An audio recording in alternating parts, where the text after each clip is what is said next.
Assalamualaikum warahmatullahi wabarakatuh. Nama saya Dina Maisara, kelas PGM 5 semester 4. Di sini saya akan menjelaskan mengenai materi pramuka. Tanda sandi dalam ragam pramuka.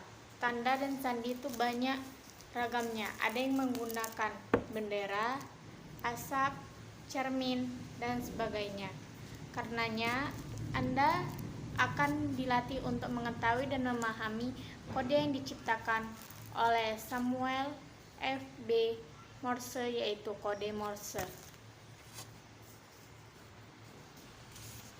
Tujuan mempelajari tanda dan sandi adalah untuk melatih kepekaan Anda sebagai seorang pramuka.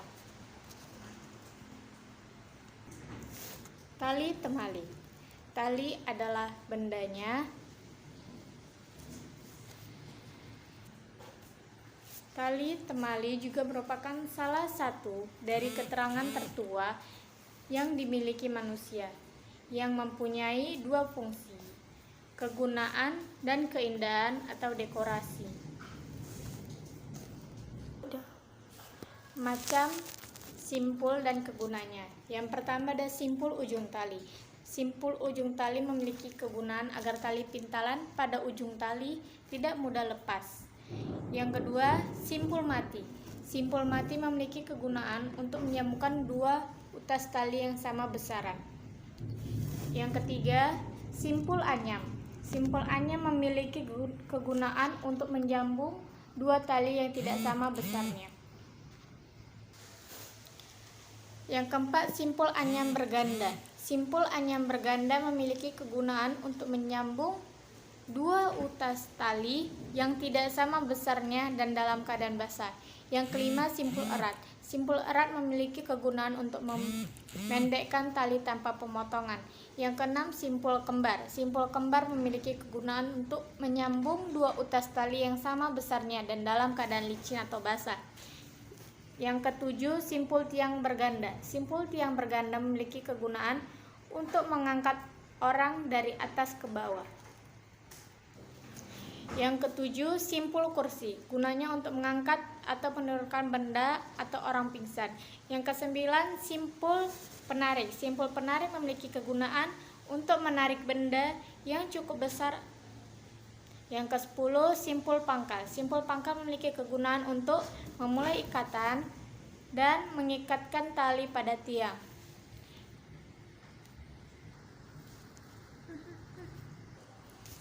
Yang ke-11, simpul jangkar. Simpul jangkar memiliki kegunaan untuk membuat tandu dan menalikan plastik.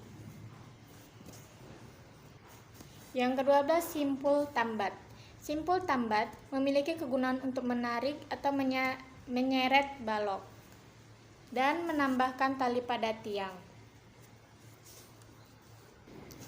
Ke-13, simpul tarik. Simpul tarik memiliki kegunaan untuk mengikat tali pengikat binatang ke tiang agar mudah dilepaskan kembali. Ke-14, simpul gulung. Simpul gulung memiliki kegunaan untuk menarik balok diikatkan pada tali penarik balok sehingga orang lain dapat membantu. Yang ke-15, simpul turki. Simpul turki berguna untuk mengikat sapu lidi agar tidak bercerai-berai. Macam-macam ikatan dan kegunaannya. Yang pertama ada ikatan pangkal, gunanya untuk mengikat tali ikatan. Yang kedua, ikatan tiang, gunanya untuk mengikat sesuatu sehingga diikat masih dapat bergerak leluasa. Yang ketiga, ikat jangkar. Ikatan jangkar gunanya untuk mengikat jangkar atau benda lainnya yang berbentuk ring.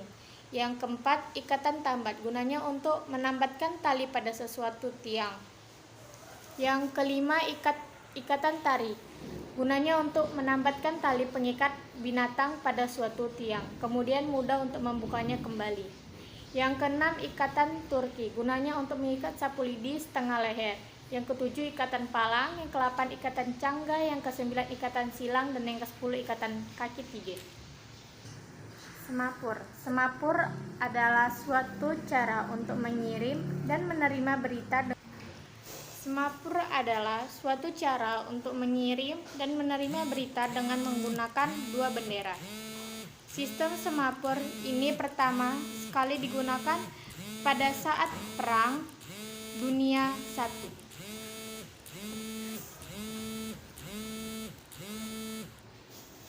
guna untuk mengirim pesan atau telegram ke suatu tempat relatif dekat namun terlalu sulit untuk dilalui.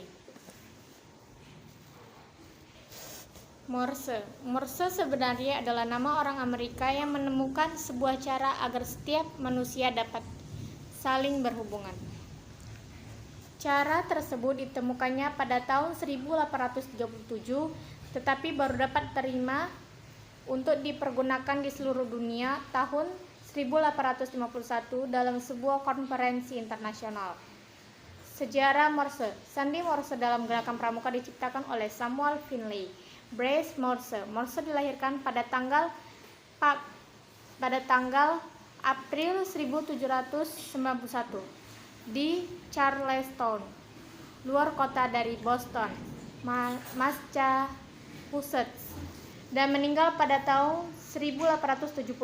Ia adalah seorang seniman yang berhasil menciptakan suatu alat penghubung jarak jauh snapgraph walau masih dalam bentuk sederhana.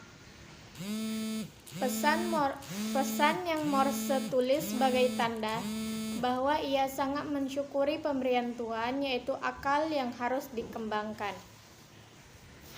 Semboyan Morse dapat dilakukan dengan berbagai cara sebagai berikut. Yang pertama, suara. Yang kedua, sinar. Yang ketiga, tulisan. Dan yang keempat, bendera. Kompas. Kompas adalah alat bantu untuk menentukan arah mata angin. Bagian-bagian kompas yang penting antara lain yang pertama dial, yang kedua visir, yang ketiga kaca pembesar, yang keempat jarum penunjuk, yang kelima tutup dial dengan 2 garis bersudut 45, yang keenam alat penggantung. Perpetaan. Perpetaan adalah kegiatan kepramukaan yang sangat menarik dan menyenangkan. Banyak manfaat yang dapat diambil dari kegiatan antara lain sebagai berikut. Yang pertama, melatih jiwa kepemimpinan dan kedisiplinan. Yang kedua, melatih keterampilan, ketekunan, ketelitian, serta kesabaran. Yang ketiga, mengagumi alam ciptaan Tuhan dan cinta tanah air. Berikut ini adalah beberapa perpetaan yang perlu dipelajari anggota pramuka. 1.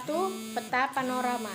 Yang harus diperhatikan dalam pembuatan peta panorama sebagai berikut. Yang pertama, arah pandangan atau sudut pandang. Yang kedua, penggambaran batas daerah. Yang ketiga, pembuatan arsiran. Yang keempat, pembuatan arah utara atau kompas. Yang kelima, sudut batas dan keterangan. Yang kedua, ada peta lapangan. Yang harus diperhatikan dalam pembuatan peta lapangan sebagai berikut. Yang pertama, penentuan skala.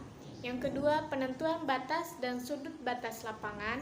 Yang ketiga, pengukuran jarak dari pusat ke sudut batas lapangan. Yang keempat, membuat gambar. Yang